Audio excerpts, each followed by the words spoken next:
Les véritables raisons pour lesquelles les Occidentaux s'acharnaient sur Kadhafi sont: premièrement, le lancement d'un satellite africain. C'est Kadhafi qui offre à toute l'Afrique un satellite de télécommunication et opère la première vraie révolution des temps modernes. Ce satellite assure la couverture universelle du continent pour la téléphonie, la télévision, la radiodiffusion et de multiples autres applications telles que la télémédecine et l'enseignement à distance. Pour la première fois, une connexion à bas coût devient disponible sur tout le continent jusque dans les zones rurales grâce au système par pont radio WiMAX. Cette histoire démarre en 1992 lorsque 45 pays africains ont créé la société Rascom, pour disposer d'un satellite africain et faire chuter les coûts de communication sur le continent. Téléphoner de et vers l'Afrique était alors le tarif le plus cher au monde, parce qu'il y avait un impôt de 500 millions de dollars que l'Europe encaissait par an sur les conversations téléphoniques, même à l'intérieur du même pays africain pour le transit des voix, sur les satellites européens comme Intelsat. Un satellite africain coûtait juste 400 millions de dollars payables une seule fois et ne plus payer les 500 millions de locations par an. Quel banquier ne financerait pas un tel projet? Mais l'équation la plus difficile à résoudre était: comment l'esclave peut-il s'affranchir de l'exploitation servile de son maître, en sollicitant ce dernier pour y parvenir? Ainsi, la Banque mondiale, le FMI, les États-Unis et l'Union européenne, ont fait miroiter inutilement ces pays pendant 14 ans. C'est en 2006 que Kadhafi met fin au supplice de la mendicité aux prétendus bienfaiteurs occidentaux, pratiquant des prêts à taux usuraires. Le guide libyen a ainsi mis sur la table 300 millions de dollars, la Banque africaine de développement a mis 50 millions, la Banque ouest-africaine de développement 27 millions, et c'est ainsi que l'Afrique a depuis le 26 décembre 2007 le tout premier satellite de communication de son histoire. Dans la foulée, la Chine et la Russie s'y sont mises, cette fois en cédant leur technologie et ont permis le lancement de nouveaux satellites, sud-africains, nigérians, angolais, algériens et même un deuxième satellite africain est lancé en juillet 2010. Et on attend pour 2020, le tout premier satellite technologiquement 100% africain est construit sur le sol africain, notamment en Algérie. Ce satellite est prévu pour concurrencer les meilleurs du monde mais à un coût 10 fois inférieur. Un vrai défi. Voilà comment un simple geste symbolique de 300 petits millions peut changer la vie de tout un continent. La Libye de Kadhafi a fait perdre à l'Occident pas seulement 500 millions de dollars par an, mais les milliards de dettes et d'intérêts que cette même dette permettait de générer à l'infini et de façon exponentielle, contribuant ainsi à entretenir le système occulte pour dépouiller l'Afrique. Deuxièmement, l'institution d'un fonds monétaire africain entre autres. Les 32 milliards de dollars saisis par M. Obama appartiennent à la Banque centrale libyenne, et prévus pour la contribution libyenne à la finalisation de la Fédération africaine, à travers 3 projets phares. 1. La Banque africaine d'investissement à Sirte en Libye. 2. La création en 2011 du Fonds monétaire africain avec un capital de 42 milliards de dollars, avec Yaoundé pour siège. 3. La Banque centrale africaine avec le siège à Abuja au Nigeria. La première émission de la monnaie africaine signera la fin du franc CFA, grâce auquel Paris a les mains mises sur certains pays africains depuis 50 ans. On comprend dès lors et encore une fois la rage de Paris contre Kadhafi. Le Fonds monétaire africain doit remplacer en tout et pour tout, les activités sur le sol africain du Fonds monétaire international, FMI, qui avec seulement 25 milliards de dollars de capital a pu mettre à genoux tout un continent avec des privatisations discutables, comme obliger les pays africains à passer d'un monopole public vers un monopole privé. Ce sont les mêmes pays occidentaux qui ont frappé à la porte pour être aussi membres du Fonds monétaire africain, et c'est à l'unanimité que du 16 au 17 décembre 2010 à Yaoundé, que les Africains ont refusé cette convoitise, instituant que seuls les pays africains seront membres du Fonds monétaire africain. Il est donc évident qu'après la Libye, la coalition occidentale déclarera sa prochaine guerre à l'Algérie, car en plus de ressources énergétiques énormes, ce pays dispose d'une réserve monétaire de 150 milliards d'euros. Ce qui devient la convoitise de tous les pays qui bombardent la Libye et qui ont tous quelque chose en commun, ils sont tous financièrement quasiment en faillite. Les États-Unis à eux seuls ont 14 000 milliards de dollars de dette, la France, la Grande-Bretagne et l'Italie ont chacun environ 2 000 milliards d'euros de dette publique. alors que les 46 pays d'Afrique noire ont au total, moins de 400 milliards de dollars de dette publique.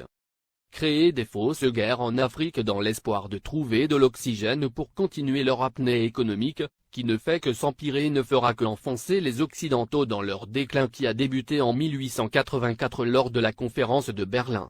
Car comme l'avait prédit l'économiste américain, Adam Smith en 1865, dans son soutien à Abraham Lincoln pour l'abolition de l'esclavage, l'économie de tout pays qui pratique l'esclavage des Noirs, est en train d'amorcer une descente vers l'enfer qui sera rude le jour où les autres nations vont se réveiller.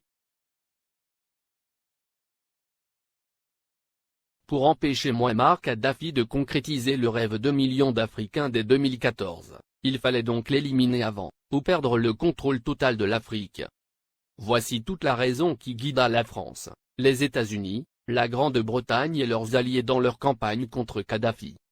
Monnaie, Fonds monétaire africain, Banque centrale africaine, télécommunications, transport, États-Unis d'Afrique. Mouammar Kadhafi avait ingénieusement tout planifié, se fixant comme délai l'année 2014 pour la création de la Banque centrale, le Fonds monétaire et bien d'autres encore pour affranchir le continent noir, après un demi-siècle d'indépendance aux allures de paroles suivies d'aucun acte ou de gouverner sans régner. Après avoir émis l'idée en 2000, lors du sommet de l'Organisation de l'Unité africaine, il a obtenu la création de l'Union africaine quelques années plus tard, le guide libyen pousse le bouchon plus loin. Satellite africain et Afriquia, deux idées concrètes pour l'unité. Mouammar Kadhafi pousse ses pairs à acheter un satellite africain pour que l'Afrique ait son indépendance en matière de communication. Il préfinance cet achat avec plusieurs centaines de millions de dollars américains. Il s'est dépensé sans compter. Ainsi pour acheter le satellite africain, il a mis 300 millions de dollars sur la table, témoigne Moustapha Cissé, ancien ambassadeur du Sénégal en Libye, et ex-conseiller spécial de l'ex-président sénégalais Abdou Diouf, en charge du monde arabo-islamique.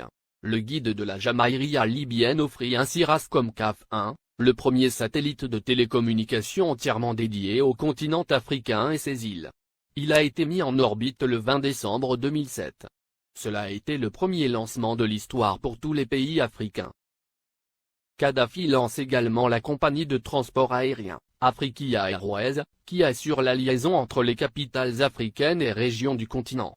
La compagnie offrait 4 vols réguliers entre Tripoli et Dakar, Abidjan et Le Caire, et bien d'autres. Beaucoup de gens utilisaient la ligne Afriquia pour aller à Paris. Parce qu'on pouvait faire Dakar, Tripoli, Paris, et retour à 400 000 francs CFA, 615 €, ajoute le diplomate sénégalais. Alors Tripoli était devenue une plateforme de communication entre l'Afrique, le monde arabe et l'Europe. La monnaie et la Banque centrale africaine en 2014.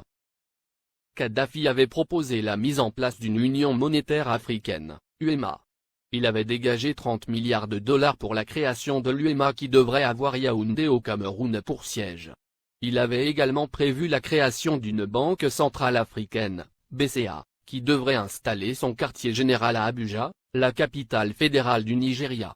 Il était question que cette banque africaine commence à émettre une monnaie africaine à partir de 2014, ce qui ne plaît pas aux Occidentaux, parce que ça nous permettrait de nous passer du franc CFA, et des autres monnaies qui ne font que briser nos économies.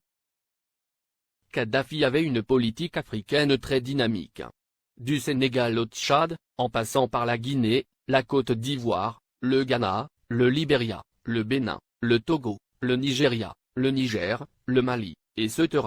Le guide libyen a investi des milliards de dollars dans les secteurs agricoles, hydrocarbures, hôtellerie et tourisme, et dans l'équipement. Au Mali, le plus petit investissement libyen est chiffré à 50 milliards francs CFA dans l'industrie hôtelière.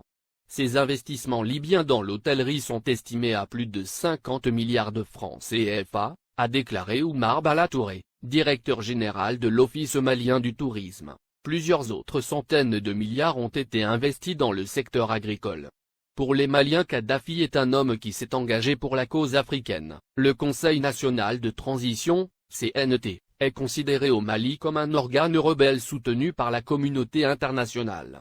Dès le début de la révolte à Benghazi, et l'entrée de l'aviation étrangère, des associations musulmanes et des partis politiques avaient organisé à Bamako des manifestations de soutien à Kadhafi, dénonçant une invasion occidentale. Le guide libyen a, par ailleurs, dégagé plusieurs milliards de dollars pour la création de banques sahélo-sahariennes au Sénégal, Mali, Niger, Mauritanie, Tchad, et Ceuta, et le rachat de plusieurs compagnies occidentales en Afrique pour réduire leur emprise sur les économies du continent. C'est par exemple le cas de Mobil Oil, du groupe américain, ExxonMobil, qui est devenu Oil Libya dans la majeure partie de la sous-région ouest africaine. La Guinée-Conakry doit sa toute première chaîne de télévision à Mouammar Kadhafi. Il le lui a offert au nom du peuple libyen comme présent au peuple frère de la Guinée en 1979. Il a également équipé l'armée guinéenne, de l'armement lourd aux uniformes des soldats pendant plusieurs décennies.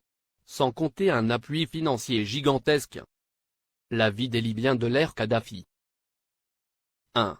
La Libye était le dernier pays sur la liste des pays endettés, la dette était à 3,3% du PIB, en France, elle était à 85%, aux USA à 88,9%, au Japon à 225,8%. 2. L'électricité à usage domestique était gratuite. 3. L'eau à usage domestique était gratuite. 4. Le prix d'un litre d'essence était de 0,08 €. 5. Les banques libyennes accordaient des prêts sans intérêt. 6. Les citoyens n'avaient pas d'impôts à payer, et la TVA n'existait pas. 7. Chaque famille libyenne, sur présentation du livret de famille, recevait une aide de 300 € par mois. 8. Pour chaque étudiant voulant faire ses études à l'étranger, le gouvernement de Kadhafi attribuait une bourse de 1627 € par mois.